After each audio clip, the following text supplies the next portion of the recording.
Sorry guys, I had a little bit of a cough there. Excuse me. So, like I was saying is that when I was a senior in high school, I was going to join the Air Force as well. My aunt, she has been in the Air Force for almost 30, oh no, not 30, almost 25 years if I'm not mistaken. It's been over 20 and she's now an officer. And she was trying to get me to join the Air Force because she felt that it was the best for females. But I decided to join the Marine Corps, so it came down to the decision for me for the Air Force and the Marine Corps as well. So it's really funny. I chose to go with the Marine Corps because they did not have a waiting list. The Air Force had a waiting list for me to wait all the way into the end of summer. I had graduated in May of 2005, and they had me on a waiting list to leave for basic training in September. So I would have to wait. I probably was going to have to wait about 4 months, and I didn't want to wait. Sometimes when you wait, you tend to not get things done. I didn't want to procrastinate and put it off. So the question she has is, how are women treated in the Marine Corps? Is sexual harassment a big issue? Sexual harassment can be a big issue anywhere, whether it's in the Marine Corps or any military branch, whether it's in any regular civilian job. That's something that I can't say is a big issue. I mean, I personally never experienced it. I don't know anyone who did, so it probably wasn't a big issue for me. So, like I said, it can happen anywhere. Women, like I said in a previous question, it depends on who you work with, whether you'll be treated poorly or good. But there are steps that you can take to prevent that and to rectify the situation. That's why you have seniors. That's why you have staff NCOs. That's why you have officers. And that's why you have people who are above you to take it up. And there are things that are in the UCMJ called Request Mass if it gets to that. So look that up. I won't go too much into detail about that. You can look that up, like I said. How high are her chances of getting deployed to the Middle East? If you are active duty, your chances are very high. That's why you join the military. It's a very high, strong possibility that you will deploy. And the Middle East is where the deployments are taking place. Is there a lot of traveling? I thought there was a lot of traveling. It depends on what your MOS is. It depends on where you get stationed. It can vary from person to person, so I can't say that for everybody when you join the Marine Corps that you're going to travel a lot. Does the MOS require much of your time? If you're on active duty, will you be able to finish your education as far as college while you are enlisted? It depends on your job. If you have a job that's very demanding, you may have to do online classes and do that after work on your own time. If you have a job that's very flexible, you may even be able to do some classes in the middle of the day during your lunch period, or you could do classes on the weekend. It's many options. If you really want to get it done, then you will find a way to get it done. It depends on your command on how difficult they will make it for you to get it done. Because I joined the Marine Corps originally to do college, and I am still not finished because my jobs were very demanding. I had 3 children while I was in the Marine Corps, but your situation obviously could be different. What else? What is life like for women after boot camp? If you want to know that, I have a video listed in my playlist for the military and Marine Corps talk about my experience as an active duty Marine. Check out that video. What else? What are some of the concepts of being a woman or a Marine 24/7? What are the do's and don'ts?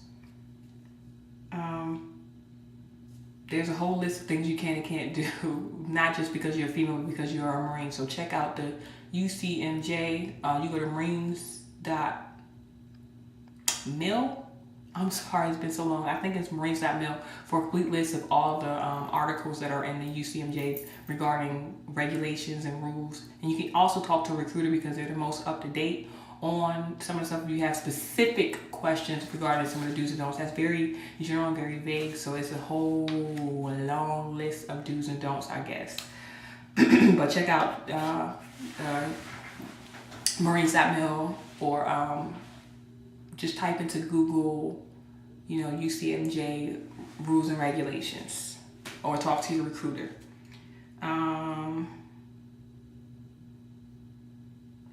Officer commissioning programs. I understand how the programs work, but what are the chances of going from an enlistee to an officer in the Marine Corps? Is it a big runaround? I personally do not know too much about that because I did not do anything about that. That's something you have to specifically direct towards your recruiter. Ask your recruiter, they will give you the full rundown of that officer commissioning program. So that's that question.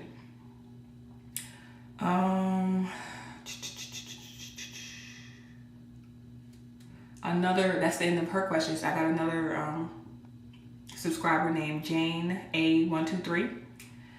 It says she got a booklet of what she could bring. It says females can bring several pairs of underwear, sports bras, and undergarments, stuff like that. Do not bring it. It's a waste of time. It's going to get put into FX and you won't see it until the end of boot camp. They provide all that personal stuff for you, you know, clothing, undergarments, everything like that. And as far as your paycheck, you'll go to something that's called a PX to get all your toiletry items like deodorant and toothpaste and body wash and all that stuff. Don't bring as least amount of stuff as possible, including jewelry, because they're going to take it away from you. Jewelry, pictures, all that is going to get taken away. So if at all possible, just don't even bring it with you. Save yourself the hassle. If you do, it's going to go into a personal storage and you won't see it to the end of your 3 months of training. Another question she had was, once you're a Marine, when do you actually have time for yourself? When you sleep. I'm just kidding. You'll have a little bit of personal time on Sundays, about 4 hours. You'll be using that day to clean. You can go to church. You can write letters. You can do your hair. You can chit chat.